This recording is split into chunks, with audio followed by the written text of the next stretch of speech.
ఈ ఈ సదస్సు ఉద్దేశం గురించి 2-3 మాటలు. నిజానికి కథలోకి అన్నాం కానీ ఈ కార్యక్రమాన్ని కథా విమర్శలోకి అని ఉండాల్సింది. దాన్ని అలాగా అర్థం చేసుకుందాం. మనకు గొప్ప కథకులు చాలా మంది ఉన్నారు, అలాగే గొప్ప విమర్శకులు కూడా.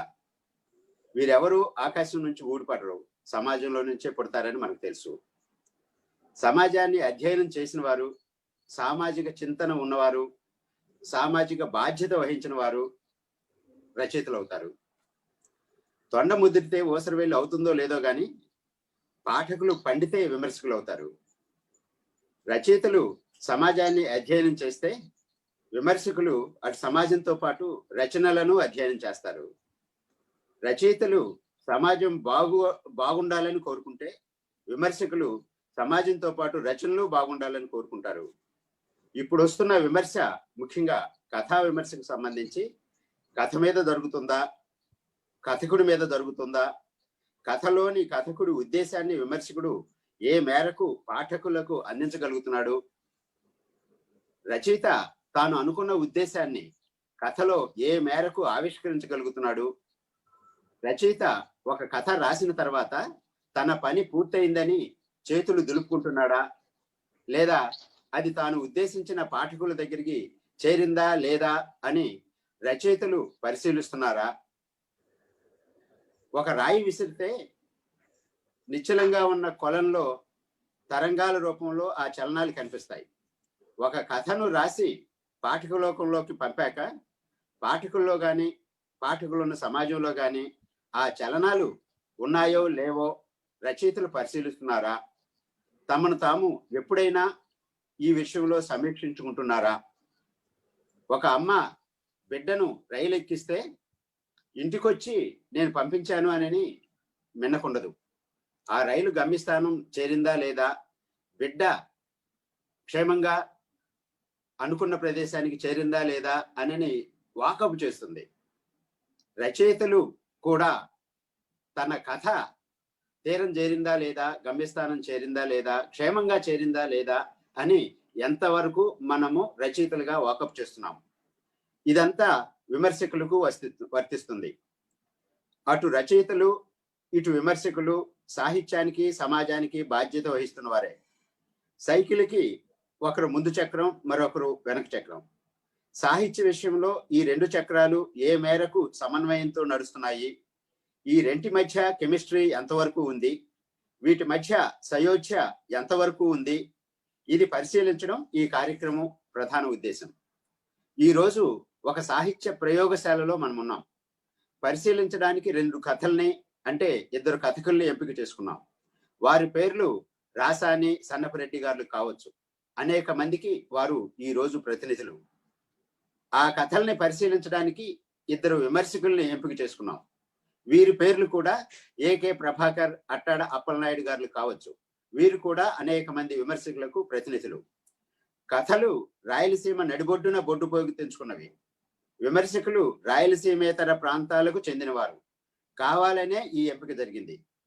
ఈ కార్యక్రమం అటు కథకులనో ఇటు విమర్శకులకో పరీక్షలు కావు. సృజించిన అక్షరాన్ని పాఠకులుగా మనం ఎలా చేరుకోవాలో, మనం ఎలా చేదుకోవాలో తెలుసుకోవడానికే ఈ యజ్ఞం. స్నేహితులారా, తెలుగు కథానిక మీద ఇప్పటికీ చాలా సెమినార్లు, గోష్ఠులు, సదస్సులు జరిగాయి. కథా రచయితలతో ఇష్టగోష్ఠులు జరిగాయి.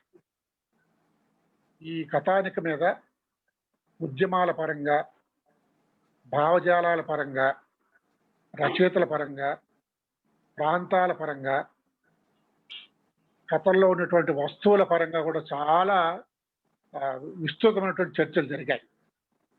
ఇవాళ మన మిత్రులు పెట్టుకున్నటువంటి కార్యక్రమము ఒక్క కథ మీద ఒక్క ప్రసంగం చేయటం. ఇది ఒక మైక్రో లెవెల్ విమర్శా విధానం.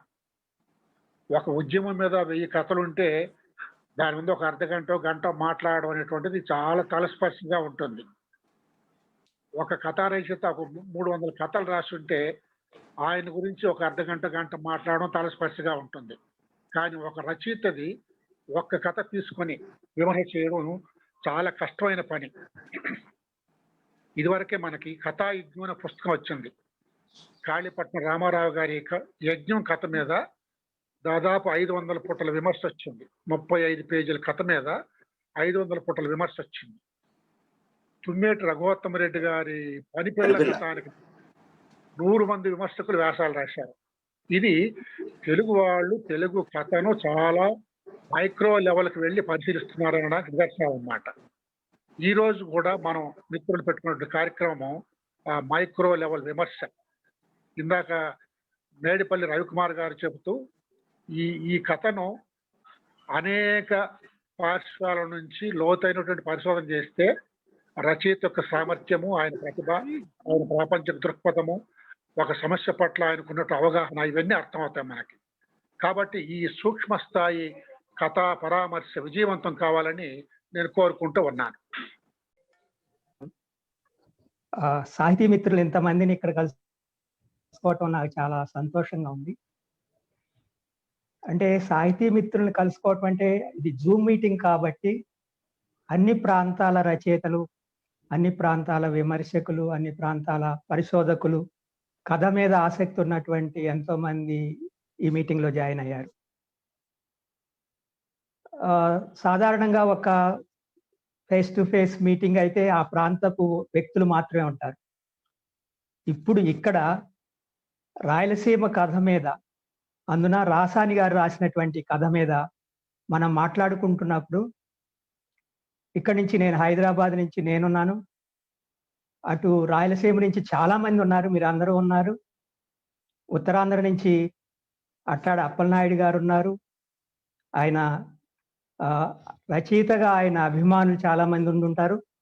వీళ్ళందరినీ ఇక్కడ తీసుకురావటం చాలా బాగుంది. మొదటగా ఈ కార్యక్రమ నిర్వాహకుల్ని నేను అభినందిస్తున్నాను.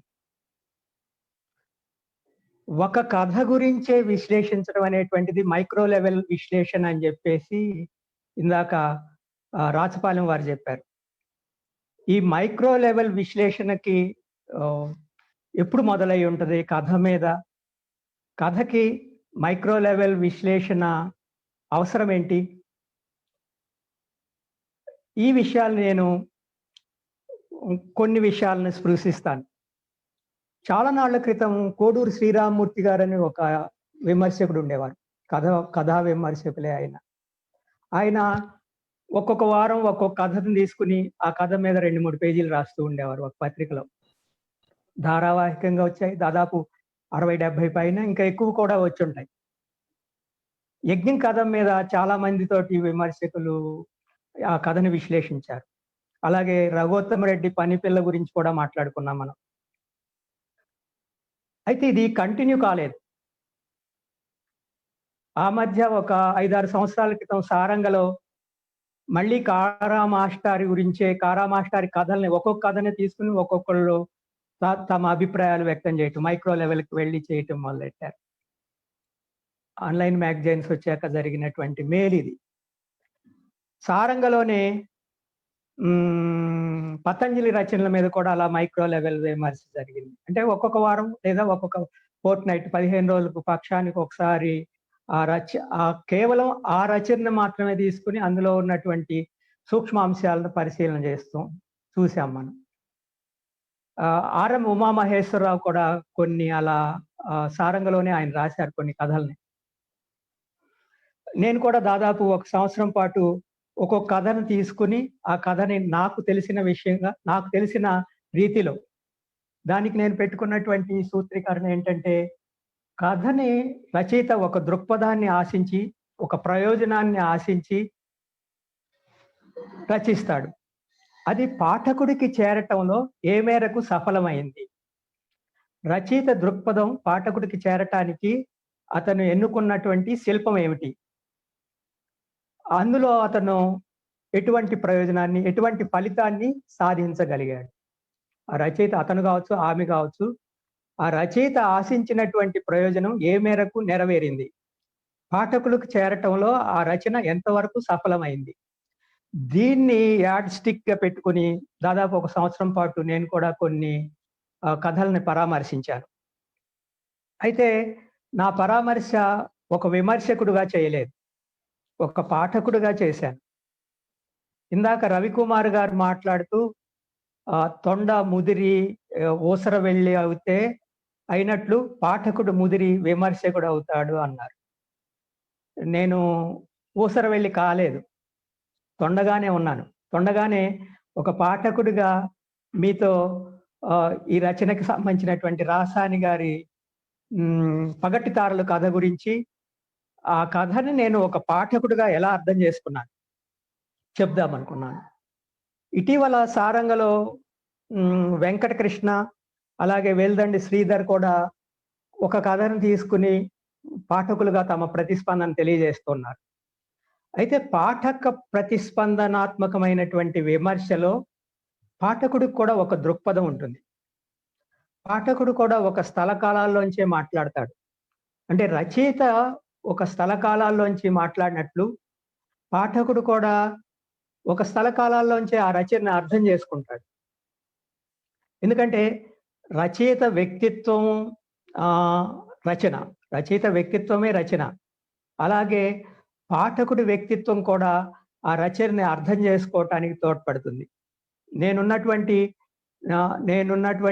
నా యొక్క మానసిక స్థితి కూడా ఆ కథని అర్థం చేసుకోవటానికి సహకరించవచ్చు. లేదా ఒక కథని నేను ఇప్పుడు నచ్చకపోవచ్చు నాకు. తర్వాత ఒక 2 సంవత్సరాల తర్వాత చదివితే ఆ కథ నాకు బాగా నచ్చొచ్చు. దీనికి కారణాలు ఏమై ఉంటాయి? ఒక కథని అర్థం చేసుకోవటానికి పాఠకుడికి కూడా పరికరాలు ఉంటాయా? విమర్శకులకు మాత్రమే పరికరాలు ఉంటాయా? ఏ పరికరాలని స్వీకరిస్తారు? పాఠక దృక్పథం ఉంటుంది, విమర్శకుడికి కూడా దృక్పథం ఉంటుంది. ఇలా ఒక కథని స్వీకరించడం ద్వారా పాఠ్యం లోతుల్లోకి వెళ్ళటానికి అవకాశం దొరుకుతుంది. ఇందాక ఇంకొక మాట అన్నారు రవికుమార్ గారు, రచయిత సామర్థ్యాన్ని తెలుసుకోవటానికి కూడా విమర్శకుడు ప్రయత్నం చేయొచ్చు అన్నారు. నేను రచయిత సామర్థ్యాన్ని అంచనా కట్టడానికి ఇప్పుడు ప్రయత్నించట్లేదు. పాఠ్యం లోతుల్లోకి వెళ్ళటానికి మాత్రమే ప్రయత్నిస్తాను. ఆ రచన శైలి ఏంటి, శిల్పం ఏంటి, అందులో ఉపయోగించినటువంటి భాష ఏంటి, అతను స్వీకరించినటువంటి వస్తువు ఏంటి, ఆ వస్తువుని, ఆ ఇతివృత్తాన్ని నిర్వహించినటువంటి తీరేంటి, అందుకు ఆయన ఎన్నుకున్నటువంటి కథన పద్ధతి ఏమిటి, ఈ విషయాలు నేను రాసాని పగటితారలు కథ దగ్గర నుంచి చూస్తాను. ఇది అచ్చమైన పగటితారలు, అచ్చమైన రాయలసీమ కథ. అచ్చమైన రాయలసీమ కథే కాదు ఇది, అచ్చమైన చిత్తూరు కథ. ఎందుకంటే నేను స్థల కాలాల గురించి మాట్లాడుతున్నాను కాబట్టి, స్థల కాలాల్లోంచి ఆ కథని అర్థం చేసుకోవటానికి ప్రయత్నించాను కాబట్టి ఇది అచ్చమైన చిత్తూరు కథ. చిత్తూరులో కూడా కంగుంది ప్రాంతంలో ఉన్నటువంటి కళాకారులు, వీళ్ళు వీధి నాటకాలు ప్రదర్శిస్తూ ఉంటారు. ఎక్కువగా మహాభారత ప్రదర్శనలు ఇస్తూ ఉంటారు. మహాభారతాన్ని 18 పర్వాలుంటే 18 రోజులు ప్రదర్శిస్తూ ఉంటారు. 18 రోజులతో పాటు ఇంకా 2-3 రోజులు వేరే విషయాలను కూడా ప్రదర్శిస్తూ ఉంటారు. ఈ కళాకారులు ఎలా ఉన్నారు ఈరోజు? ఈ కథ వచ్చింది 2003లో. కథ 2003లో వచ్చినప్పటికీ, అంటే ఈ 2003లో వచ్చింది కాబట్టి ఇది 21వ శతాబ్దపు కథ అనుకోవటానికి కూడా వీల్లేదు. ఈ కంగుంది కళాకారుల జీవితాన్ని ప్రదర్శించటానికి, చిత్రించటానికి ఆయన ఏం చేశారు? ఆ కళాకారులు ఎలా ఉన్నారు ఈ రోజున? కళలు ఏమవుతూ ఉన్నాయి? జానపద కళలు ఏమవుతూ ఉన్నాయి? ఇటువంటి కథ రాయాలంటే అందులో అంటే కొన్ని కథలని మనం బయట నుంచి కూడా రాయొచ్చు. ఒక ఇన్సైడర్ రాసే కథలు ఉంటాయి, అవుట్ సైడర్ రాసే కథలు ఉంటాయి. ఇన్సైడర్ రాసేటువంటి కథలు, ఉదాహరణకి ముస్లిం జీవితం ఉందనుకోండి, ఆ ముస్లిం జీవితాన్ని ఇన్సైడర్ ముస్లిం మాత్రమే రాస్తే ఎలా ఉంటుంది? ఒక దళిత జీవితాన్ని దళితులు మాత్రమే రాయిస్తే ఎలా ఉంటుంది? బయట నుంచి చూసేటువంటి వాళ్ళు, బయట నుంచి చూసి రాసేటువంటి వాళ్ళు అందులో మమేకమై ఆ జీవితాన్ని అధ్యయనం చేసి, ఆ జీవితాన్ని ప్రత్యక్షంగా చూసి తెలుసుకుని రాసినటువంటి వాళ్ళు. కంగుంది ప్రాంతం ఈయనకి చాలా పరిచయం. కంగుంది ప్రాంతమే కాదు, కంగుంది కళారూపం కూడా ఈయనకు బాగా పరిచయం. కంగుంది కళారూపమే కాదు, ఈ కథ ద్వారా నాకు అర్థమైంది ఏంటంటే కంగుంది చరిత్రను కూడా ఆయన అధ్యయనం చేశారు. అంటే రాసాని గురించి నేను తెలుసుకున్నటువంటి విషయం ఏంటంటే ఆయన స్వయంగా నాటకాలు రాశారు, నాటకాలకు ప్రయోక్తగా ఉన్నారు, నాటకాలు ప్రదర్శించారు, నాటకాల్లో అభినయించారు. ఆ నాటక నేపథ్యం లేకుండా ఈ కథ రాయటం అసంభవం. అంటే కథలోకి ఆ కళారూపం యొక్క ప్రదర్శనాంశాలు కూడా చొచ్చుకొచ్చాయి. కంగుంది దగ్గర ఉన్నటువంటి కొత్తిండ్లు అనేటువంటి ప్రాంతంలో ఉన్నటువంటి కళాకారులు ఈ రోజున ఎలా ఉన్నారు, వాళ్ళ పరిస్థితి ఎలా ఉంది, ఆ కళ అదృశ్యమైపోయేటువంటి పరిస్థితిలో ఉంది. ఆ కళాకారులు ఏమైపోతున్నారు, బిచ్చగాళ్ళుగా మారుతున్నారు, యాచకులుగా మారుతున్నారు. జానపద కళల్లో కొన్నిసార్లు మనం భిక్షుక గాయకులు అనేటువంటి పదం వాడుతూ ఉంటారు. యాచక గాయకులు వాళ్ళు నిజానికి యాచక గాయకులు కాదు, భిక్షుక గాయకులు కాదు, జానపద గాయకులే. వాళ్ళు ఎప్పుడో భిక్షుకులుగా మారిపోయి ఉన్నారు. దానికి కారణం ఏంటంటే తెలంగాణలో ఈవెన్ రాయలసీమలో కూడా ఆశ్రిత కులాలు ఉన్నాయి. అంటే కొన్ని కులాలని ఆశ్రయించుకుని కళాకారులు ఉంటారు. నాకు కూడా కొంచెం పరిచయం ఉంది ఈ ఆశ్రిత కులాలతోటి, ఆశ్రిత కులాలు ప్రదర్శించేటువంటి కళారూపాలు.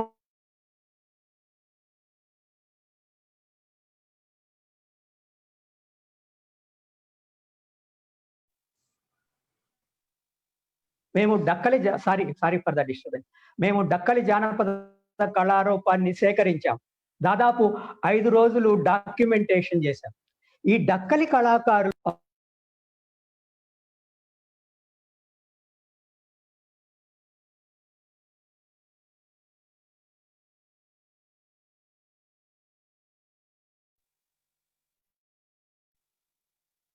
సారీ, నాకు వేరే ఫోన్ రావటం వల్ల దానికి నాకు తెలియదు, దాన్ని ఎలా మ్యూట్ చేయాలో తెలియదు. వేరే ఫోన్ రావటం వల్ల నేను అటెండ్ కాలేకపోయాను. డక్కలి కళాకారులు మాదిగలకు ఆశ్రితులు, ఇలా చాలా మంది ఆశ్రిత కులాల వాళ్ళు ఉంటారు. నాకు ఈ కంగుంది కళాకారులు కూడా అలాంటి ఒక కులానికి సంబంధించిన వాళ్ళ అని చెప్పేసి నేను తవి చూసినప్పుడు కాదు అని చెప్పి తెలిసింది. చాకలి వాళ్ళకి గంజికూటి వాళ్ళు, మంగలి వాళ్ళకి అద్దం వాళ్ళు, అలాగే గొల్లలకి తెరచీరల వాళ్ళు, మందెచ్చుల వాళ్ళు, కొమ్ము వాళ్ళు, మాదిగలకి చిందు కళాకారులు ఉన్నారు. తెలంగాణలో చిందు కళాకారులు చాలా ఫేమస్. ఈ చిందు యక్షగానాలు, డక్కలి యక్షగానాలు, డక్కలి పటం కథలు ఇవన్నీ కూడా కనుమరుగైపోతున్నాయి. కాబట్టి వాటిని డాక్యుమెంట్ చేయాల్సినటువంటి అవసరాన్ని గుర్తించి డాక్యుమెంటేషన్ చేశాం మేము. తర్వాత దాన్ని విని కాగితం మీద పెట్టి పబ్లిష్ చేశాం. డక్కలి జామ పురాణం దాదాపు 300 పేజీల పుస్తకం అది. ఇలా సేకరించినటువంటి కథలు డాక్యుమెంట్ చేయటం ద్వారా వాటిని రక్షించడానికి ఒక చిన్న ప్రయత్నం జరుగుతుంది. అయితే వీళ్ళు ఈ కళాకారుల గురించి చెప్తూ వీళ్ళు ఇప్పటి వాళ్ళు కాదు అని ఈ కళారూపం యొక్క, ఈ కళాకారుల యొక్క చరిత్రను కూడా ఈయన రికార్డ్ చేస్తారు. కంగుంది కోటకు ఉన్నటువంటి 1000 సంవత్సరాల చరిత్ర ఉంటే ఈ యక్షగానానికి ఎంత చరిత్ర ఉంది. ఒకప్పుడు గాంధీ గారు కూడా ఈ నాటకాలని పొగిడారని చెప్పేసి, ఆ గ్రామంలో కొత్త నుండి వీధి నాటకాలు వాళ్ళే ఉండేవారని చెప్పేసి, ఆ వీధి నాటకాల వాళ్ళ ఊళ్ళో మాడు కట్టిన ప్రతి మగోడు నాటకాల్లో ఏసికాలు వేసేనోడే. భారత నాటకాల్లో కానీ, రామాయణ నాటకాల్లో కానీ అన్ని ఏసికాలు వేసే సామర్థ్యం ఉండేవాళ్లే కదా. చాలా మందికి సొంత పేర్లే ఉండవు, ఉన్న ఆ పేరుతో ఎవరో పిలవరు.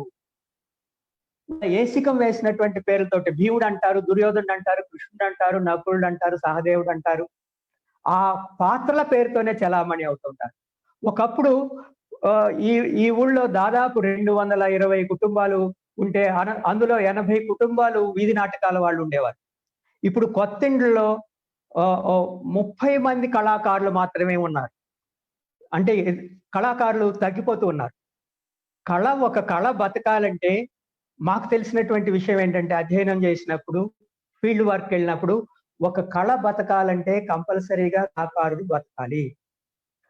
కళాకారుడు బతకకుండా, కళాకారుడికి జీవనోపాధి లేకుండా కళ బతకదు. అంటే కళాకారుడు ఆ కళ మీద జీవించేటువంటి పరిస్థితి ఇప్పుడు ఉందా? లేదు. టీవీలు వచ్చాయి, ముందుగా నాటకం వచ్చింది. అంటే థియేటర్ నాటకం వచ్చాక జానపద కళ ఏమైంది? జానపద నాటక రంగం, జానపద కళారంగం ఎలా ఉంటుంది? ఆ కళ జయప్రభ 4గో గోడ అని చెప్పేసి ఒక పరిశోధక గ్రంథం రాశారు. అంటే అందులో జానపద కళారంగానికి, నాటక రంగానికి, అంటే 4 గోడల మధ్య ప్రదర్శించేటువంటి నాటక రంగానికి, జానపద కళకి ఉండేటువంటి తేడాలేంటి? ఈ విషయాలు బాగా చర్చించారు. జానపద కళ అప్పటికప్పుడు అనువర్తితం అవుతా ఉంటది. అనేక రూపాల్లోకి అనువర్తితం అవుతా ఉంటది. ఈ కథని నాటకం కూడా మార్చారు రాసాని స్వయంగా. కథని నాటకంగా 'అజ్ఞాతం' అనేటువంటి నాటకంగా రాసి ప్రదర్శించారు. ఒక జానపద కళ అనేటువంటిది, కళారూపం అనేటువంటిది దాని గోడలు లేవు. దానికి చెట్టు కింద కావచ్చు, లేకపోతే ఎక్కడైనా నలుగురు కలిసి కూడినటువంటి చోట ప్రదర్శన జరుగుతుంది. కొత్తిండ్లు వాళ్ళు ప్రదర్శించేటువంటి కంగుంది వాళ్ళు ప్రదర్శించేటువంటి ఈ కళారూపానికి 18 రోజుల పాటు ప్రదర్శించేటువంటి కళారూపం యొక్క ప్రత్యేకత ఏంటంటే, దీని కళారంగం ఇంకా విస్తృతమైనటువంటిది. రంగస్థలం చాలా విస్తృతమైనటువంటిది. రంగస్థలానికి గోడలు లేకపోవటమే కాదు, కనీసం బ్యాక్ కర్టెన్స్ అంటే దాన్ని ఏమంటాము, వెనక తెరలు కూడా లేనటువంటి విశాలమైనటువంటిది. వీళ్ళు 18 రోజుల్లో 3 కథలో, ఒకటి బకాసుర వధ, ఒకటి ఇంకొకటి అందరికీ తెలిసినటువంటి విషయాలే ఇవన్నీ. అలాగే అటు తపస్సు మానెక్కటము, అలాగే దుర్యోధన్ని చంపటం అనేటువంటి విషయం. ఒక పెద్ద నేల మీద పెద్ద దుర్యోధనుడు బొమ్మేసి, ఆ బొమ్మ మీద కూర్చుని అటు దుర్యోధనుడు ఇటు భీముడు సంవాదం చేసుకోవటం. ఇందులో పద్యాలు ఉంటాయి, రగడ్లు ఉంటాయి, ద్విపదలు ఉంటాయి, కందార్థాలు ఉంటాయి, దరువులు ఉంటాయి. ఇవన్నీ ప్రతి యక్షగానానికి ఉంటాయి. కానీ ఈ యక్షగానం విశిష్టత ఏంటంటే, ఈ యక్షగానంలో ప్రజలందరూ పార్టిసిపేట్ చేస్తూ ఉంటారు. బకాసుర వధకి స్టే లేదు. బకాసుర వధకి భీముడు బండి కట్టుకుని ఊరంతా వెళ్తాడు. ఊరందరి దగ్గర ఆ కానుకలు, ధాన్యం, వాళ్ళు ఇచ్చేటువంటివి అన్ని తీసుకుని వచ్చి, ఆ తర్వాత వచ్చి దానికి తను సేకరించినటువంటి వస్తువులన్నీ అందరికీ పంచి పెడతాడు బకాసురుడిని చంపే ముందు, లేదా చంపేసిన తర్వాత. అలాగే అర్జునుడు తపస్సు మాన ఎక్కేటప్పుడు ఒక్కొక్క మెట్టు ఎక్కుతూ పైకి ఒక గుంజపాతి దానిపైన మంచేసి దాని మీద కూర్చుంటాడు. నేను హొసూర్ అనే ప్రాంతం వెళ్ళాను. ఇది కూడా రాయలసీమకు అనుబంధంగా ఉండేటువంటి ప్రాంతమే కాబట్టి, అక్కడ ఒక ప్రాంతంలో రామరావణ యుద్ధం, రామాయణం ప్రదర్శిస్తూ ఆఖరి రోజున రామరావణ యుద్ధం ప్రదర్శిస్తారు. రామరావణ యుద్ధాన్ని ప్రదర్శించినప్పుడు 2 పెద్ద స్టేజీలు కడతారు. 2 పెద్ద స్టేజీలు కట్టి, ఈ స్టేజ్ మీద రావణుడు తన సైన్యంతో ఉంటాడు, ఈ స్టేజ్ మీద రాముడు తన సైన్యంతో ఉంటాడు. అక్కడి నుంచి వీళ్ళు బాణాలు వేసుకోవటము, గదలు విసురుకోవటము, ఇక ఆయుధాలన్నిటిని విసురుకోవటం. అంటే ఇంత విస్తృతి స్టేజ్, జానపదం యొక్క రంగస్థలం ఇంత విశాలమైందని చెప్పేసి నాకు ఆ రోజు అర్థమైంది. కానీ కంగుంది ప్రదర్శన నేను చూడలేదు. కంగుందోళ్ళ ప్రదర్శన,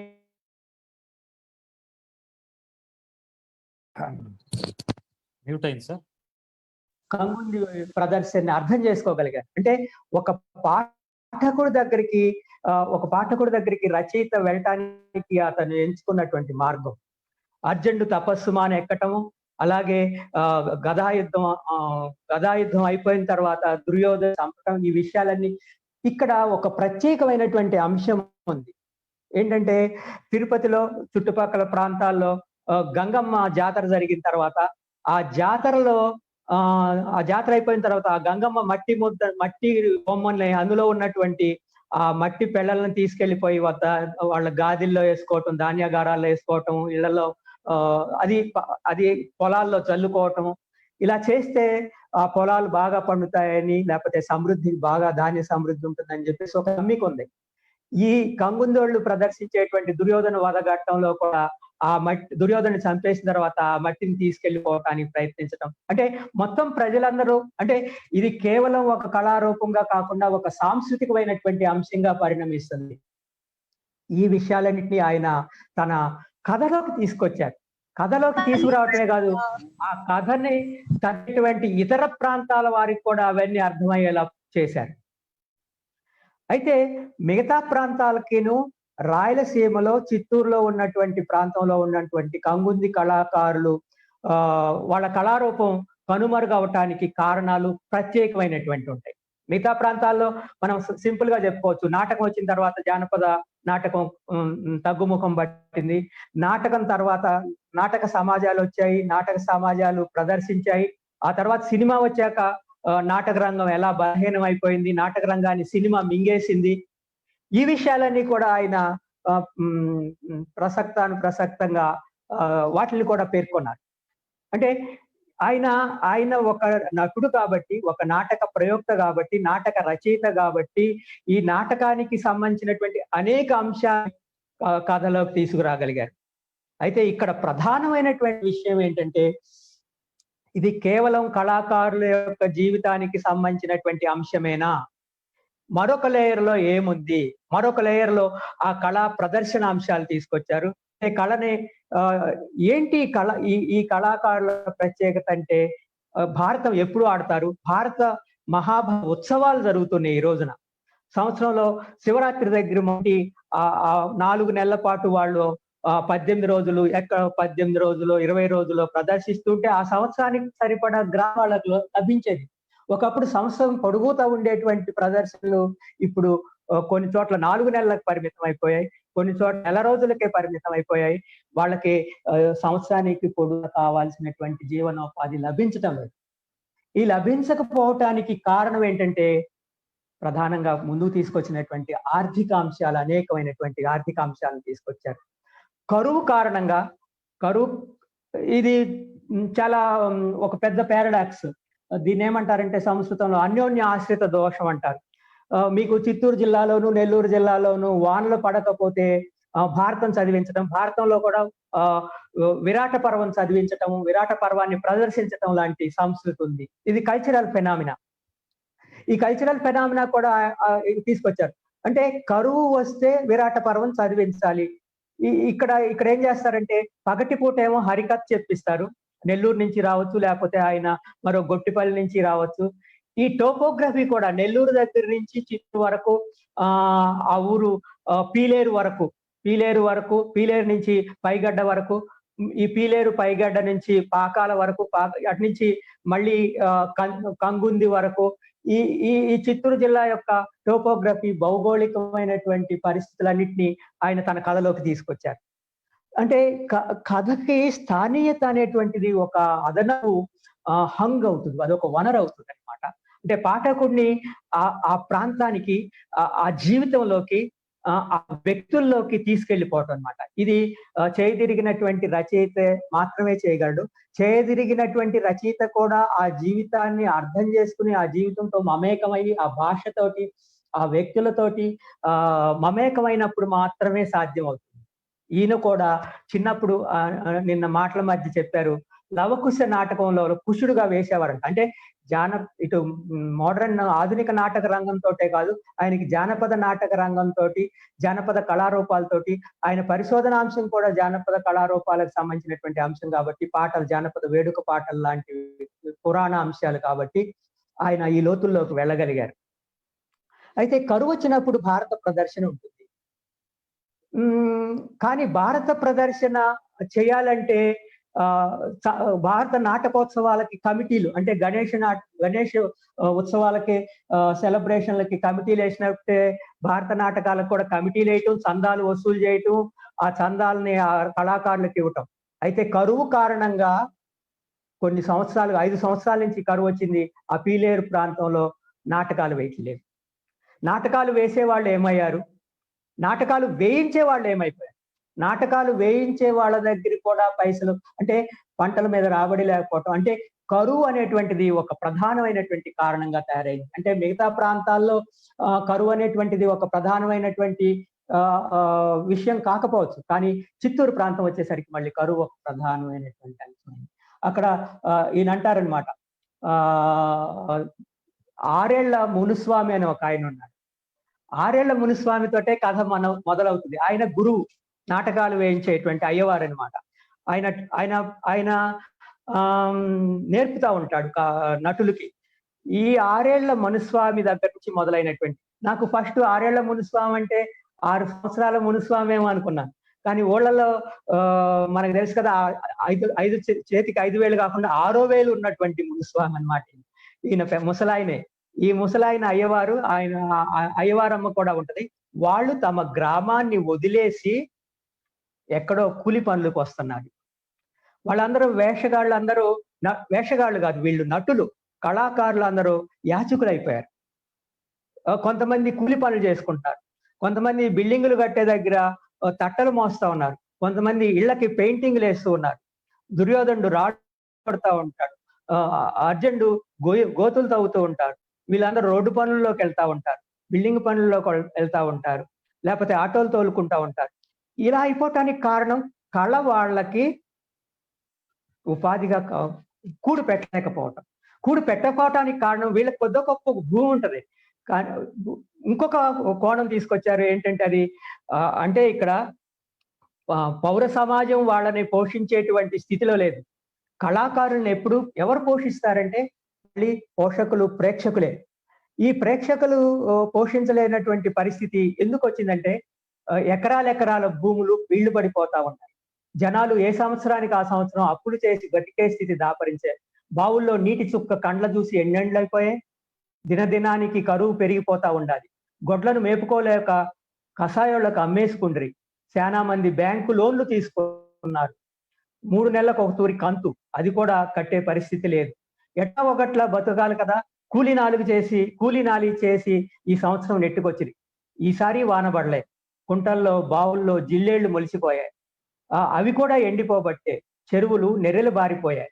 కరువు దెబ్బకు పెద్ద పెద్ద టెంకాయ చెట్లు, చింత చెట్లు కూడా ఎండిపోతాండాయి. జనాలకు తిండికే కాదు, తాగే నీళ్లకు కరువు వచ్చేసినది. చేసేదానిక పనులు లేవు. పల్లెల్లో చూసేదానిక ఒక పాలగొడ్డు లేదు. కలికానికైనా పాలు దొరకటం కష్టమైపోయాయి. భూమి పుట్ర ఉన్నోళ్ల సంగతే ఇట్లా ఉంటే ఇక నాటకాలాడి బతికే కుటుంబాల గురించి చెప్పేదేముండాది. 10 నెలలు మోసి కని పెంచిన బిడ్డల్ని ఒంటిగా వదిలేసి వస్తాను. ఇది మునిస్వామి భార్య భూసమ్మ ఆవేదన. ఊళ్ళలో బిడ్డలను వదిలేసి వలసలు పోతున్నారు. ఈ వలసలు చిత్తూరు సాధారణంగా మిగతా ప్రాంతాలతో 3 జిల్లాలతో పోల్చుకుంటే రాయలసీమ ప్రాంతంలో చిత్తూరు నీటి వనరులు ఉన్నటువంటి ప్రాంతం, ఒక మాదిరి నీటి వనరులు ఉన్నటువంటి ప్రాంతం. కానీ అక్కడ కూడా ఇటువంటి పరిస్థితులే దాపరించిన తర్వాత ఈ కళాకారులు మధ్యలో ఒక మాట అందామె, కేవలం కరువే కాదు, లోన్లు తీసుకుంటేమి, బ్యాంకు లోన్లు తీసుకుంటేమి అన్నారు. నిజానికి వీళ్ళు ఊరిడిచి పారిపోవటానికి ఈ పదం నేను వాడుతున్నాను. పారిపోవటానికి పాండవులు రాజ్యం వదిలి అడవికి వెళ్ళినట్లు, పాండవులు రాజ్యం వదిలి అజ్ఞాతంలోకి వెళ్ళిపోయినట్లు వీళ్ళు కూడా బ్యాంకు లోన్లు తీసుకుని కంతులు కట్టలేక ఆ బ్యాంకు ఫీల్డ్ ఆఫీసర్ నుంచి లేకపోతే ఆ బ్యాంక్ అఫీషియల్స్ నుంచి తప్పించుకోవటానికి ఊరిడిచి ఎక్కడికెక్కడికో వెళ్ళిపోయి ఏవేవో కూలి పనులు చేసుకుని బతుకుతున్నారు. ఇక్కడ వాళ్ళతోటి నాటకం వేయించే వాళ్ళు ఎవరు? నాటకం వేయించితే గానీ 4 డబ్బులు రావు. కానీ నాటకం వేయించటాన్ని వేసినా సరే కూలి డబ్బులు దొరకట్లేదు వాళ్ళకి. అది పరిస్థితి. అంటే ఒక కళారూపాన్ని ఒక లేయర్లోను, కళారూపం చుట్టూతో ఉండేటువంటి సాంస్కృతిక అంశాలని మరొక లేయర్లోను, అసలు ఈ కళారూపాలు నశించటానికి కారణమైనటువంటి కరువు పరిస్థితుల్ని ప్రధానమైనటువంటి లేయర్లోకి తీసుకొచ్చాడు ఈయన. బ్రహ్మం అనేటువంటి ఆయన ఆ ప్రాంతంలో పైగడ్డ ప్రాంతంలో నాటకాలు వేయిస్తాడు 18 రోజులు. ఆ నాటకాలు ఏంచే ఆయన్ని అన్వేషిస్తా ఉంటాడు ఈయన. ఆయన కలిస్తే బాగుండు కదా అనుకుంటాడు. ఇక్కడి నుంచి అక్కడ ఆ ఊరి నుంచే పిలిపి వస్తుంది, ఒక కరువు నాటకం వేయాలని చెప్పేసి. ఈ పదాలు గమ్మత్తుగా ఉంటాయి కదా. నాటకాలు కరువు నాటకాలుగా మారుతాయి. ఇందులోనే సావు నాటకం కూడా ఉంది. అంటే కళాకారులు చివరికి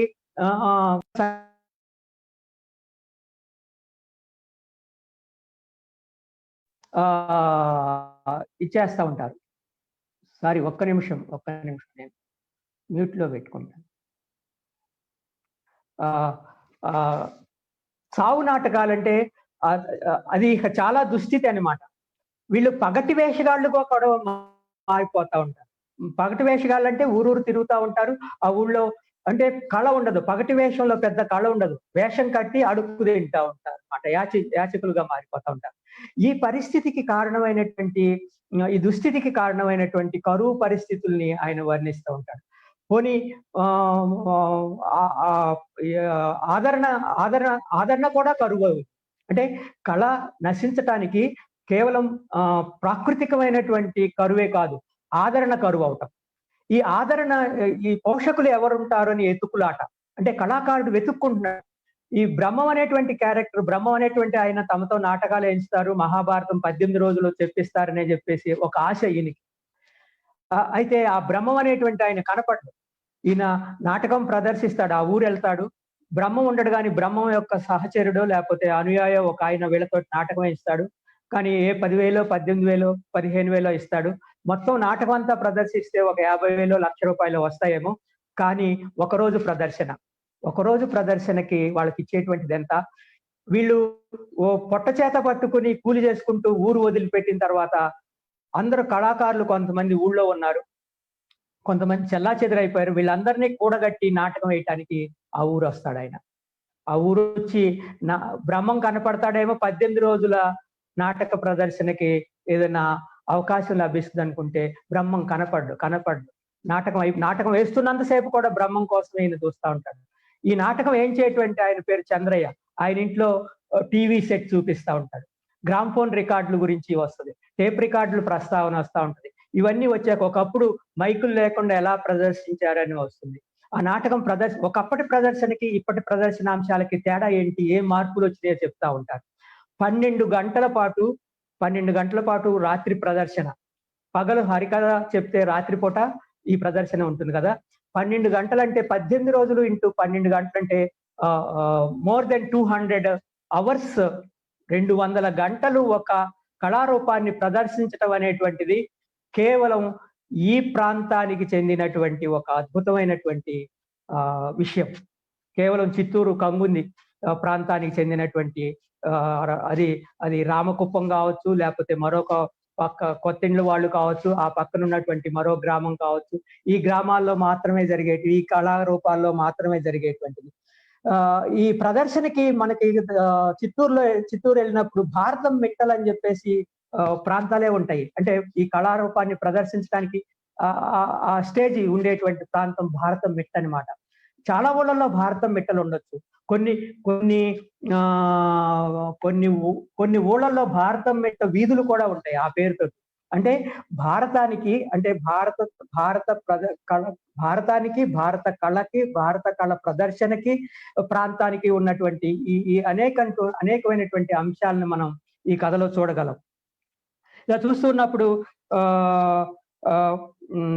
నేను కథను నేను చెప్పట్లేదు, కథ చెప్పదలుచుకోలేదు నేను. అంటే కథ నాకు ఎలా అర్థమైందో మాత్రమే చెప్తున్నాను. ఎందుకంటే కథ చెప్పటమే కథా విమర్శగా మారిపోయింది ఇటీవల.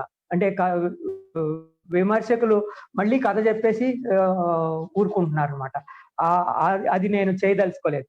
కంగుంది ప్రాంతపు నాటక ప్రదర్శన బలహీన పట్టడానికి అనేకమైనటువంటి కారణాలనే మనం ఇందులో చూసాం. ఇంకొక మాట, కళాకారులు కరువుకు గురవటమే కాదు, ఈవెన్ పోషకులు కూడా కరువుకు గురైపోయి ఆ బ్రహ్మం కనపడ్డ చివరికి నాటకం అయిపోతుంది. బ్యాంకు లోన్లు అనేటువంటి ఇంకొక లేయర్ తీసుకొచ్చారు ఇందులో. ఈ బ్యాంకు లోన్లు తీర్చడానికి భయపడి ఊరు వదిలి పారిపోయి వచ్చారు. బ్యాంకు వాళ్ళు వదలకుండా వీళ్ళని వెతుకుతూ ఉంటారు. ఈ కథలో ఉన్నటువంటి మరొక ప్రత్యేకత ఏంటంటే, వీళ్ళు కూడా కళాకారులు అజ్ఞాతవాసం చేస్తున్నారు. అంటే ఈయన ఈ కథను బేస్ చేసుకుని రాసినటువంటి అజ్ఞాతం అనేటువంటి కథకి అజ్ఞాతం అని పేరు పెట్టడానికి కూడా కారణం అది.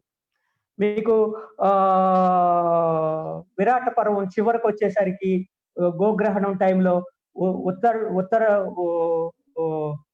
ఉత్తర కుమారుడు పాండవులు అందరూ ఎక్కడెక్కడ ఏ రూపాల్లో ఉన్నారని చెప్పేసి అడుగుతా ఉంటారు కదా.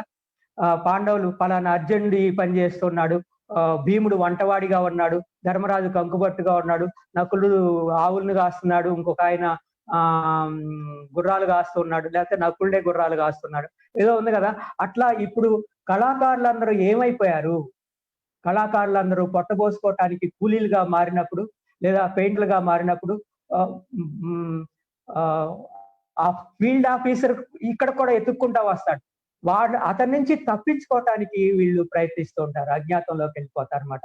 వేరే ఈ పని అయిపోయిన తర్వాత, ఆ రోజు ప్రదర్శన అయిపోయిన తర్వాత ఆ ప్రాంతానికి కూడా ఫీల్డ్ ఆఫీసర్ వస్తాడు. అంటే ఫీల్డ్ ఆఫీసర్ వ్యవహారం ఎందుకు వచ్చిందంటే, వీళ్ళని పోషించవలసినటువంటి సిస్టమ్ ఒకటి ఉంది. తెలంగాణలో అయితే ఆశ్రిత కుల వ్యవస్థలో ఆశ్రయం ఇచ్చేటువంటి కులాల వాళ్ళను వాళ్ళు పోషించాలి. వాళ్ళు పోషించట్లేదు. ఇక్కడ ఈ నాటకాలు ఆడించేటువంటి కమిటీలు ఉన్నాయి కదా, వాళ్ళు డబ్బు సేకరించి వాళ్ళు పోషించాలి. వాళ్ళు పోషించలేనటువంటి స్థితిలో ఉన్నాం. పోనీ ప్రభుత్వాలు ఆదరిస్తున్నాయా? గాంధీ గారిని మెప్పించినటువంటి కళాకారులు ఈ రోజున మన ప్రభుత్వాలను ఎందుకు మెప్పించలేకపోతున్నారు? అసలు ప్రభుత్వాలు వీళ్ళని కళాకారులుగా గుర్తిస్తున్నాయా? అందుకని మేము ఫీల్డ్ వర్క్ వెళ్ళినప్పుడు ఈ కళాకారులు గుర్తించినప్పుడు ఒక సంస్థ తరపున, జానపద అనేటువంటి ఒక సంస్థ తరపున, అంటే తిరుమలరావు గారు దీనికి ముందున్నారు. ఆయన ఏంటంటే ఈ కళాకారులు గుర్తించి వాళ్ళకి మా సంస్థ తరపున ఒక సర్టిఫికెట్ ఇచ్చేవాళ్ళం. ఇతను తబలిస్టు, ఇతను హార్మోనిస్టు, ఇతను పలానా నాటకంలో పలానా పాత్ర పోషిస్తాడు. ఈ సర్టిఫికెట్స్ చూపించుకొని తర్వాత తెలుగు విశ్వవిద్యాలయం లాంటి చోట ప్రదర్శనలు ఇచ్చి వాళ్ళు తెలుగు విశ్వవిద్యాలయం చోట లాంటి ప్రదేశాల్లో సన్మానాలు కూడా పొందారు. అంటే కళాకారుల్ని ప్రభుత్వం కూడా గుర్తించాలి. కానీ ప్రభుత్వం వైపు నుంచి ఈ బ్యాంకులు లోన్లు ఇచ్చినటువంటి బ్యాంకులు ఏం చేస్తున్నాయి? వాళ్ళని వెంటబడి వాళ్ళని కనీసపు ఆ కళని ప్రదర్శించుకోవటానికి కూడా అవకాశం లేకుండా చేస్తుంది. అంటే వీళ్ళు ఎక్కడన్నా కళ ప్రదర్శిస్తే తెలిసిపోతుంది అనమాట. వాళ్ళు అక్కడికి వెళ్ళి వాళ్ళని పట్టుకుని వాళ్ళని జప్తు చేద్దామనో లేకపోతే మరో రూపంలో లోన్లు వసూలు చేయాలి. ఇది ఇంకొకటి. అంటే రైతులే కాదు, బ్యాంకుల కారణంగా, రుణాల కారణంగా రైతులే కాదు, కళాకారులు సైతం ఎలా ఇబ్బందులు గురవుతున్నారు. ఈ లేయర్ను కూడా ఈయన తీసుకొచ్చారు. అక్కడ అంటాడు ఆయన, ఈ మునస్వామి, అయితే కరువు పోతుందా నాటక ప్రదర్శన ద్వారా, విరాట పర్వం ప్రదర్శన ద్వారా అంటే పోవచ్చు, పోకపోవచ్చు. వీళ్ళకే నమ్మకం లేదు. చెప్పుకుంటారు పలానా రోజున గొట్టిగల్లో గొట్టుగల్లు చెరువు నిండింది, విరాట పర్వం ప్రదర్శిస్తూనే ఉండగా పెద్ద కుండపోతగా వాన కురిసింది. ఈ రోజు కూడా వాన కురుస్తుంది అంటావా? ఏమో, అక్కడే కొంతమంది కురవచ్చు, కురవకపోవచ్చు. అయినా మంత్రాలకు చింతకాయలు రాలుతాయా? అంటే ఇది ఒక మోడర్న్ థింకింగ్. అంటే హేతువాద దృక్పథం వచ్చిన తర్వాత భారతం చదివినంత మాత్రాన, భారతం ప్రదర్శించిన అంత మాత్రాన కరువు పోతుందా? వానలు కురుస్తాయా? ఒకప్పుడు కురిసేవి, ఇప్పుడు ఎందుకు కురవట్లేదు? ధర్మం 4 కాళ్ళ మీద నడిచినప్పుడు కురిసింది. కంకుబట్టు గారి తలకి పాచికలు ఇసిరినప్పుడు దెబ్బ తగిలితే ఆయన రక్తం నేల మీద పడితే ఆ దేశంలో కరువు తాండవిస్తుంది, పంటలు పండవు. ఈ నాటకంలో కూడా కంకుబట్టు మీదకి విరాట్ రాజు ఇదేసినప్పుడు, పాచికలు వేసినప్పుడు రక్తం కారుతుంది, నేల మీద పడుతుంది. ఇదొక వైరుధ్యం అన్నమాట. అంటే ఒక నమ్మకం. మళ్ళీ అతనే అనుకుంటాడు, నాటకంలో పడినంత మాత్రాన కరువు వస్తుందా? నాటకం ప్రదర్శిస్తే వాన కురుస్తుంది.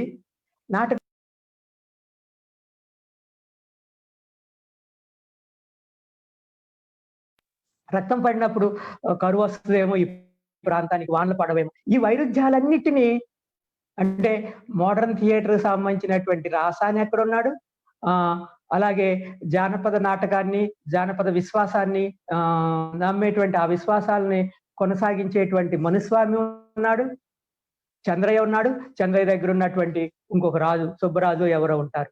ఇవన్నిటినీ కథలోకి తీసుకురావటంలో రచయిత చాలా సక్సెస్ అయ్యారు. నాకు ఆ నాటకానికి సంబంధించినటువంటి అనేక విషయాలు, ప్రదర్శనాంశాలు, సాంస్కృతిక అంశాలు, అలాగే ఆ నాటకం కనుమరుగవటానికి కారణము, ఇవన్నీ కూడా అందులోకి తీసుకురాగలిగారు అనమాట. ఆ రచనా పద్ధతి కూడా చాలా బాగుంది.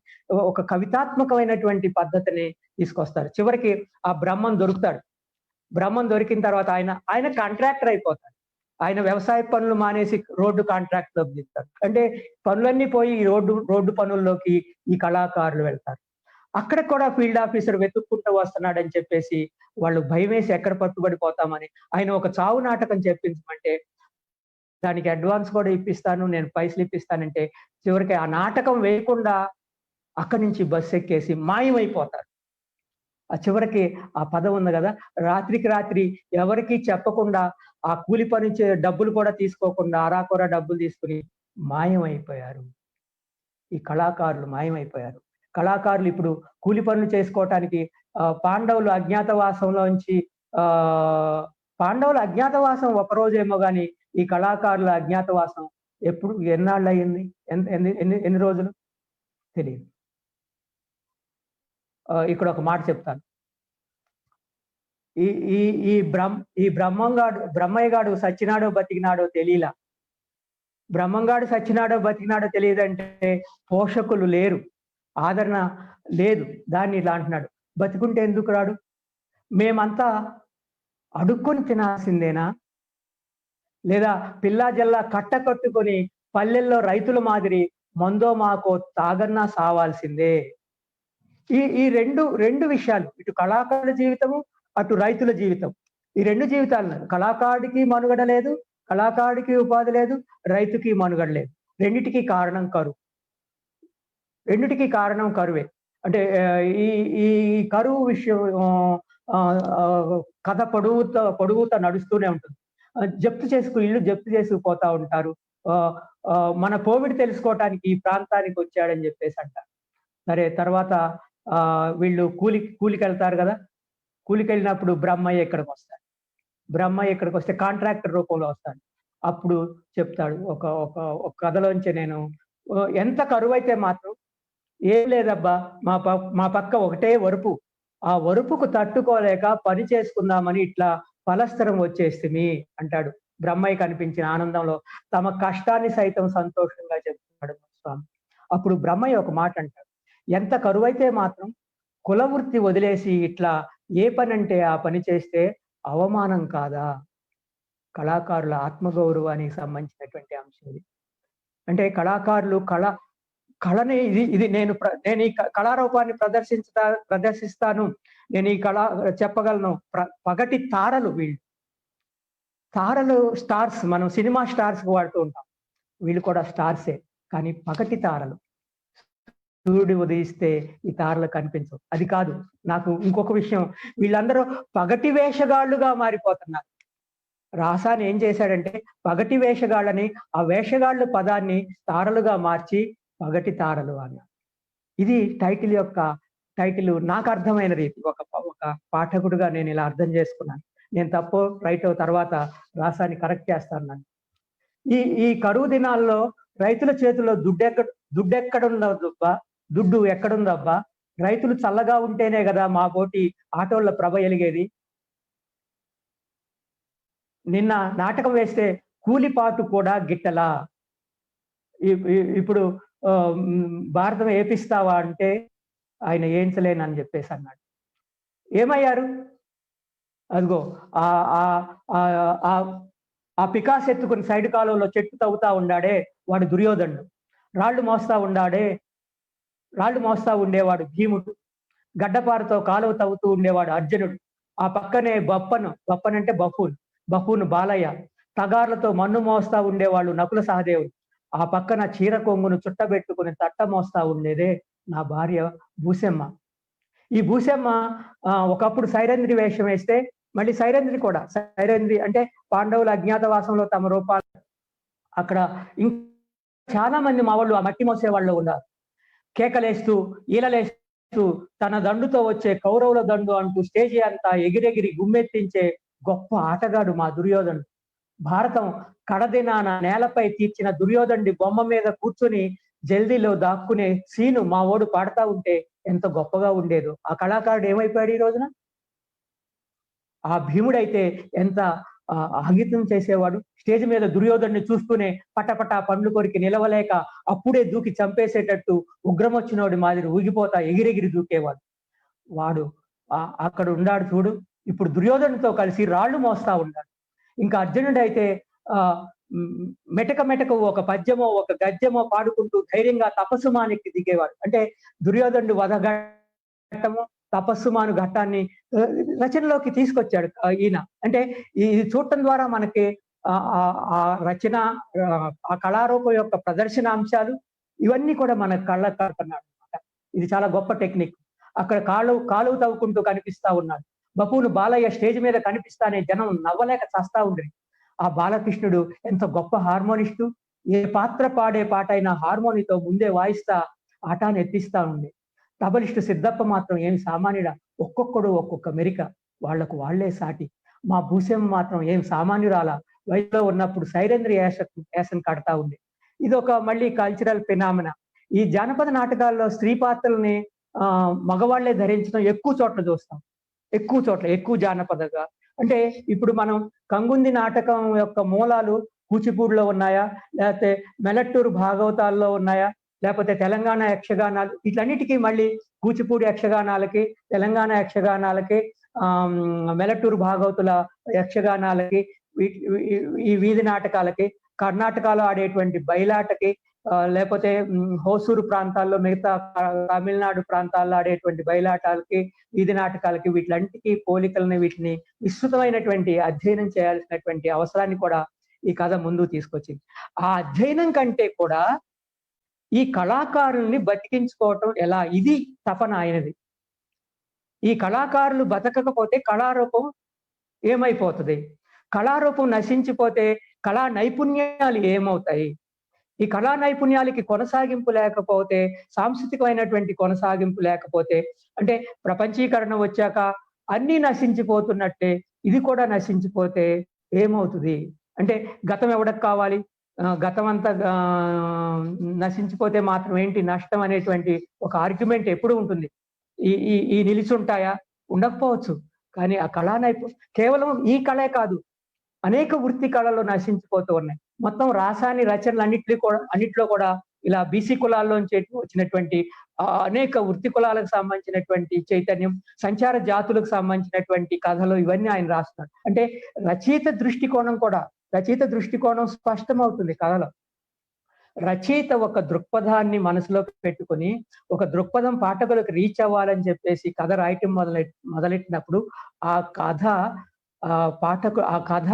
కథ వెనుకున్నటువంటి దృక్పథం, ఆ కథలో ఉన్నటువంటి పాత్రలతో మమేకం అవటము, రచయిత ఆశించినటువంటి ఆశయము పాఠకుడికి చేరటం. ఇందాక ఒక మాట అన్నారు కదా, మేడిపల్లి రవికుమార్ గారు, బస్ ఎక్కిన తర్వాత, రైలు ఎక్కిన తర్వాత తన కూతురు అక్కడ డెస్టినేషన్ చేరుకుందా లేదా, రచన కూడా అట్లాంటిదే అని చెప్పేసి అన్నారు కదా. అంటే ఈ డెస్టినేషన్ ఏంటి? గమ్యం పాఠకుడికి చేరితే ఏంటి? రచయిత ఆశయం చేరాలి, రచయిత దృక్పథం చేరాలి. ఈ కళాకారుల పట్ల మనకి ఏమైనా మమేకత కలుగుతుందా? వాళ్ళ దుఃఖం పట్ల, వాళ్ళ కష్టం పట్ల, అక్కడ ఏర్పడినటువంటి కరువు పరిస్థితుల పట్ల, వీటన్నిటిని మనం పాఠకుడు ఎలా స్వీకరించాలి, పాఠకుడికి ఎలా రీచ్ అవుతుంది? రీచ్ అవటంలో సక్సెస్ అయ్యారంటే 100% సక్సెస్ అయ్యారు. కాబట్టి కథ సక్సెస్ అయింది. దానికి ఆయన ఎన్నుకున్నటువంటి టెక్నిక్ కూడా గమ్మత్తైనటువంటి మాట మాట్లాడతాడు. ఆ భూస్వామి ఎలా ఉందంట? గ్రీష్మకాలంలో ఎండిపోయిన ఆముదపు చెట్టులా ఉందంట.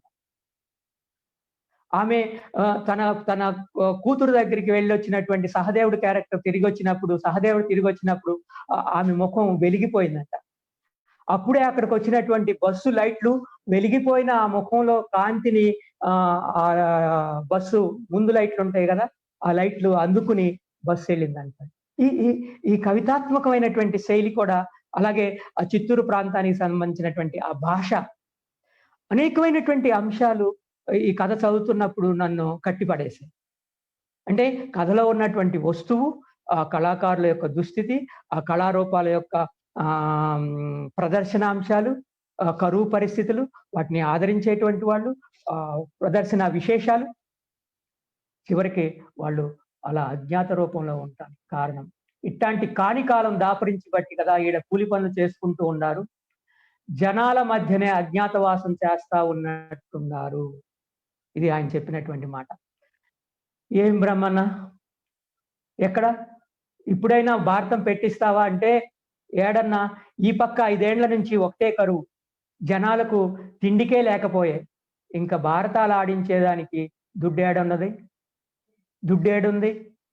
భారతం అంటే ఒకడు ఒక పైసా ఇవ్వకపోయే, ఇంకేం చేసేది?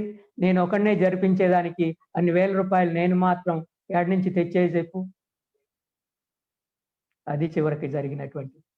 అయితే ఒక చావు కథ చెప్తావా, చావు నాటకం వేస్తావంటే చాలా చాలా బాధపడిపోయాడు. చావు నాటకమా అని చెప్పేసి అది చాలా బాధపడ్డాడు. అక్కడే బ్యాంక్ ఆయన కూడా వస్తున్నాడు వీళ్ళని వెతుక్కుంటూ. ఆ బ్యాంక్ ఆయన నుంచి తప్పించుకోవటానికి మునిస్వామి అతడు కనిపించకుండా తప్పించిపోదాం అనుకుంటాడు.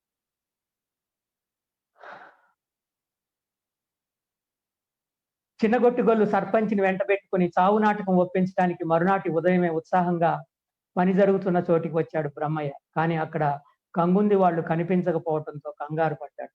మేస్త్రిని అడిగాడు. అప్పుడు చెప్పా పెట్టకుండా ఎలబారిపోయారు. నాటకం వేయవలసిన అవసరం ఉందని తాను చెప్పినా కంగుంది ఆటగాళ్ళు ఇలా చెప్పా పెట్టకుండా ఎందుకు మాయమైపోయారు బ్రహ్మయ్యకు ఎంతకు అర్థం కాలేదు.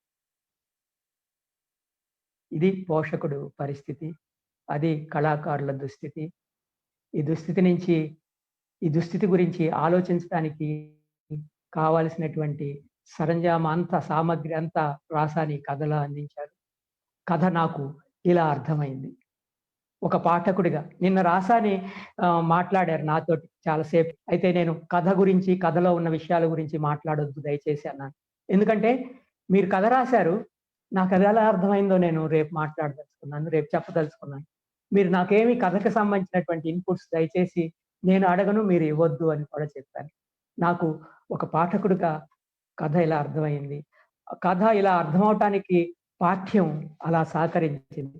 ఈ పాఠ్యాన్ని అధ్యయనం చేయటానికి అనేకమైనటువంటి సామాజిక అంశాలు, ఆర్థిక అంశాలు, మిగతా సామాజిక శాస్త్రాలు, మిగతా సాంస్కృతిక అంశాలు ఇవన్నీ నాకు తోడ్పడ్డాయి.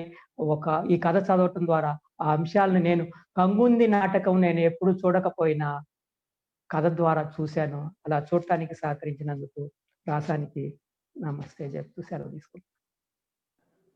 ధన్యవాదాలు సార్. నిజంగా ఇంతకు ముందే మీరు ఒక మాట అన్నారు సార్, స్థలము కాలము అని. రచయిత, సృజనకారుడు, విమర్శకుడు, స్థలము కాలము, స్థల కాలైక్యాలు, సృజనకారుడు విమర్శకుడు ఐక్యాలు అనేది స్పష్టంగా ఇక్కడ కనిపించింది సార్. మీరు ఇంతకు ముందు మాట అన్నారు స్థలము కాలం సంబంధించే. మీరు ఆ కథా స్థలంలోకి వెళ్ళి దాన్ని కేంద్ర బిందువుగా చేసుకుని దాని చుట్టూతా ఉన్నటువంటి భౌగోళిక వాతావరణము, దాన్ని ఆశ్రయించుకున్నటువంటి జీవితాలు, ఆ జీవితాల చుట్టూ అల్లుకున్నటువంటి ఆర్థిక, సాంస్కృతిక, రాజకీయ జీవితాన్ని, ఆ కథ ఉన్నటువంటి కాలము, ఆ కాలాన్ని ఒక బిందువు చేసి ఆ బిందువుకు ఉన్నటువంటి ఆ గతాన్ని, ఆ తర్వాత భవిష్యత్తుని, ఈ స్థలాన్ని కాలాన్ని స్పష్టంగా పట్టుకుని కథను మాకు అందించారు సార్. మామూలుగా మాట అంటూ ఉంటారు, రవి కాంచిన చోట కవి కాంచును అని. కవి కూడా కాంచిన చోట విమర్శకుడు చూస్తాడేమో. ఒక్కోసారి అవునా నేను ఇలా రాశానా అనిపించేంతగా విమర్శకుడు ముందుకెళ్తాడేమో అనిపించింది సార్ మీ మాటల కథకు సంబంధించి. ధన్యవాదాలు సార్. రవికుమార్ సార్, తర్వాత కార్యక్రమంలోకి వెళ్దామా సార్? సార్ని రాశాను సార్ని స్పందించమని 10 నిమిషాలు. 10 minutes, 10 నిమిషాలు సార్. సరే. ఈ అంశానికి కథ మన పగటిదారుల కథ 2003లో వచ్చింది. తమ్ముడు ఉత్తరం కథ 2005లో వచ్చింది. ఏ కథను ముందుకు తీసుకోవాలనుకున్నప్పుడు కాలానికి సంబంధించే వెళ్ళాం సార్ ముందుకు. కాబట్టి 2003లో వచ్చినటువంటి పగటిదారుల కథను ముందు తీసుకున్నాము. 2005లో వచ్చినటువంటి తమ్ముడు ఉత్తరం కథని తర్వాత తీసుకున్నాము. ఇక్కడ కూడా స్థలము కాలము అదే పరిష్కారం ఇస్తుంది. ఈ కథకు సంబంధించి సారు కథలో చెప్పారు, తను ఏం చెప్పాలనుకున్నారో కథలో చెప్పారు. కానీ ఇప్పుడు ఈ అంశానికి సంబంధించి రాసాన్ సార్ ఒక 10 నిమిషాలు స్పందించాల్సిందిగా కోరుచున్నాం. రాసాన్ సార్ అన్మ్యూట్ చేసుకోండి సార్. వినిపిస్తుంది ఇప్పుడు? వినిపిస్తుంది సార్. ఇప్పుడు ఇది ఒక మంచి కార్యక్రమం. ఒక కథ పైన ఒక విమర్శకుడి యొక్క విశ్లేషణ. ఈ కార్యక్రమం, ఇట్లాంటి కార్యక్రమం ఓ ప్రత్యేకత కలిగి ఉన్నది. ఇట్లాంటి కార్యక్రమాన్ని ప్రవేశపెట్టినందుకు మేడిపల్లి రవికుమార్ గారిని, శ్రీనివాస్ గారిని నేను అందరినీ అభినందిస్తున్నాను.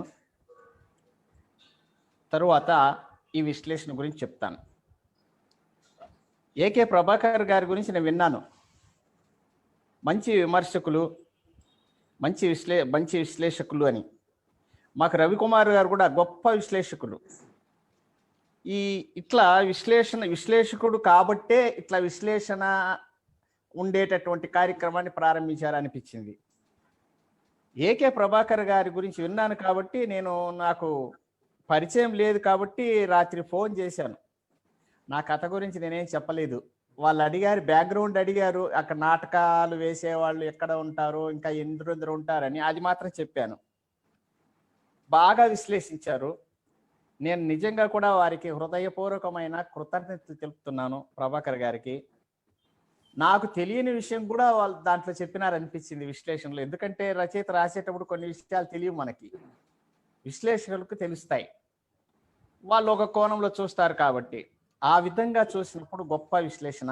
వాళ్ళకి నేను నిజంగా ధన్యవాదాలు చెప్తున్నాను. ఈ కథ గురించి చెప్పాలంటే, నేను వీధి నాటకాలు వేశాను. మా ఊరు కూడా వీధి నాటకాలకు ప్రసిద్ధి. ఒకప్పుడు నేను వీధి నాటకాలు వేశాను. వీధి నాటకాల ఈ చరిత్ర నిజానికి 1000 సంవత్సరాల చరిత్ర ఇది కంగుంది నాటక వ్యవస్థకి. అయితే ఆ 1000 సంవత్సరాలు ఎన్ని తరాలని వాళ్ళు ఆనందింపచేసి ఉంటారు. ప్రపంచంలో నాకు తెలిసి భారత యజ్ఞంలాగా 21 రోజు చేస్తారు, మళ్ళీ 18 రోజులు. ఇప్పుడు ఇంకా తగ్గిపోయింది. ఇలాగ పగలు హరికథా కాలక్షేపం, అదే కథను రాత్రి ప్రదర్శించడం, ఇట్లాంటి యజ్ఞంలాగా సుదీర్ఘకాలం జరిపేటటువంటి కళా ప్రదర్శనలు ప్రపంచంలో ఎక్కడ లేవు అనుకుంటా నేను. ఉత్తరప్రదేశ్లో రామలీల అని ఉంది, అది 40 రోజులు జరుగుతుంది. కానీ ఇంత యజ్ఞంలాగా పగలు రాత్రి ఆ కళలో మమేకమై అందరూ ప్రజలంతా కూడా మమేకమై చేసేటటువంటి యజ్ఞం లాంటి ఇలాంటి కళ ఉత్సవం ఎక్కడ లేదని నా ఉద్దేశం. పైగా ఆ స్టేజ్ గురించి చెప్పారు ప్రభాకర్ గారు, చాలా గొప్ప విషయం చెప్పారు. నిజంగా ఇది ప్రజల్లో ఉండే స్టేజే. స్టేజి నాటక ప్రదర్శన స్టేజ్ పైన జరుగుతుంటుంది. పగలు ప్రదర్శన కొన్ని ఉంటాయి. బలి ఇవ్వడం, ఆయుధాలకు బలిస్తారు, ఎవరిని బలిరాముడు అంటారు, ఆ విగ్రహాన్ని తయారు చేయడం, అలాగే తపస్సుమాని ఎక్కడం, ద్రౌపది వివాహం అప్పుడు అగ్నిగుండం ప్రవేశం చేస్తారు, అలాగే దుర్యోధన వధ. ఇవన్నీ కూడా ప్రజల మధ్యలో పబ్లిక్ థియేటర్ లాగా, ఓపెన్ థియేటర్ లాగా జరిగేటివి. ఇంత విస్తృతమైనటువంటి ఒక స్టేజి ఎక్కడ ఉండదేమో అనిపించింది. అదొక ప్రత్యేకత. పైగా నేను ఆ వ్యవస్థలో ఉండి వచ్చినని కాస్తంత ప్రవేశం ఉంది కాబట్టి నేను బతుకాటని నవల రాశాను. అది ఇప్పుడు టెక్స్ట్ బుక్గా ఉంది 6 సంవత్సరాల నుంచి, డిగ్రీ ఫస్ట్ ఇయర్కి. అలాగే దాంతో సంతృప్తి కాకుండా ఈ కళాకారులు కరువు, వీళ్ళ నిరాదరణ, దీనిపైన మళ్ళీ పగటతారాలని రాశాను. అలాగే తపస్సు అనే ఒక కథ రాశాను. ఈ 2 కథలు రాశాను ఎక్స్ట్రాగా. ఇట్లా రాయడానికి కారణం ఏంటంటే తపన, ఈ కళ పట్ల తపన. అవి ఇట్లాంటివన్నీ కరుమరిగిపోతాయి. ఈ సంస్కృతిలో ఒక భాగం. ఆ సంస్కృతి కూడా మనం పోయినట్టే కదా. ఈ విధంగా చూసినప్పుడు నేను అలాగా రాయాల్సి వచ్చింది. దీన్ని ఒకసారి శనివారం మిత్రులని ఉండేది, మేము 12 సంవత్సరాలు నడిపినాం, తయారు చేసాం కొందరిని అక్కడ, రచయితల్ని, కవుల్ని. దానికి శనివారం అయితే కొందరు కాళీపట్నం రామారావు గారు, మునిపల్లి రాజు గారు, అలాగే వీళ్ళంతా వచ్చేవాళ్ళు, పాల్గొన్న సందర్భాలు ఉన్నాయి. దాసర అమరేంద్ర వీళ్ళు. ఒక్కసారి నూతలపాటి గంగాధరం వాళ్ళు యాకోబుకి అవార్డు ఇచ్చారు. అప్పుడు చేరా మాస్టర్ వచ్చారు. ఇది ప్రభాకర్ గారికి కూడా చెప్పాను రాత్రి. చేరా మాస్టర్ వచ్చారు, అలాగే శిలాలోలిత గారు, యాకూబ్ గారు కూడా వచ్చారు. వచ్చిన తర్వాత ఒక మిత్రుడు, ఏమీ లేదు వాళ్ళు వస్తున్నారు, ఏ కథ ఎవరన్నా తెస్తారో ఏమో తెలియదు, మీ దగ్గర ఏదన్నా కథ ఉంటే తెండి అంటే, నేను అప్పుడు ప్రింట్ కాలే ఈ కథ తీసుకుపోయి చదివాను. చేకూరి గారు నిజంగా కూడా కౌగులించుకున్నారు ఆ కథ విన్న తర్వాత. దీన్ని ఒకే బుక్గా వేయండి, అందరికీ ఈజీగా అర్థమవుతుంది, ఈజీగా అందుబాటులోకి వస్తుంది పాఠకులకి. మళ్ళీ నేను మెరవని కథలో చేర్చి వేశాను. ఇదొక అనుభవం. అట్లాగా ఆ కథకు మంచి రెస్పాన్స్ వచ్చింది. కళాకారుల జీవితం అనేది ఏం తెలిసింది, జనాలకి బాగా తెలిసింది, చదివిన వాళ్ళకి. ఇక్కడ కరువు, అలాగే ఒక సాంస్కృతిక నేపథ్యము, అలాగే రాజ్య వ్యవస్థకు ప్రతీకగా ఆ బ్యాంకు వాళ్ళని పెట్టారు. నేను అనుకొని రాశాను. అలాగే మనిషి ఎంత ఎత్తుకైనా ఎదగచ్చు సాంకేతికంగా, మనసుకు ఆనందం లేకపోతే, ప్రశాంతత లేకపోతే వాడు బతికి వేస్టే అనిపిస్తుంది. ఆనందము కోసమే కదా బతికేది కూడా. ఆనందాన్ని, ఆ ప్రశాంతతని, మానసిక శాంతిని కలిగించేటివి కళలు. అది కొరవడిపోతే జంతువులకి, మనుషులకి తేడా అనిపించదు. అందువల్ల కళల్ని రక్షించుకోవాలని తపన నాది. ఇంకొకటి ఏంటనంటే, ఎంత ప్రపంచీకరణ వస్తూ ఉన్నా కూడా కళను అలాగలాగా మార్చి వేరే వేరే ప్రదర్శనలాగా దానికి అనుగుణంగా మనము మార్చుకొని ప్రదర్శించవచ్చు, కానీ దాన్ని వదిలేయకూడదు. వదిలేస్తే మన జీవన సాంస్కృతిక మూలాలు అవి, మన మూలాలనే కోల్పోయినట్టుగా అయిపోతుంది. అవి మానేస్తే, కళలను వదిలేస్తే. ఆ దృష్టి ఈ కథ నేను అట్లా అనుకునే రాశాను. వారు ప్రభాకర్ గారు బాగా పట్టుకున్నారు. నిజంగా చాలా మంచి విశ్లేషణ, చాలా గొప్ప విశ్లేషణ. ఇలాంటి మంచి విశ్లేషణ జరిపినందుకు ప్రభాకర్ గారికి, అలాగే ఈ కార్యక్రమం నిర్వహిస్తున్నటువంటి మేడిపల్లి రవికుమార్ మిత్రులు గారికి, శ్రీనివాస్ గారికి, ఇతర మిత్రులకి నేను హృదయపూర్వకంగా ధన్యవాదాలు అర్పించుకుంటున్నాను. నమస్తే.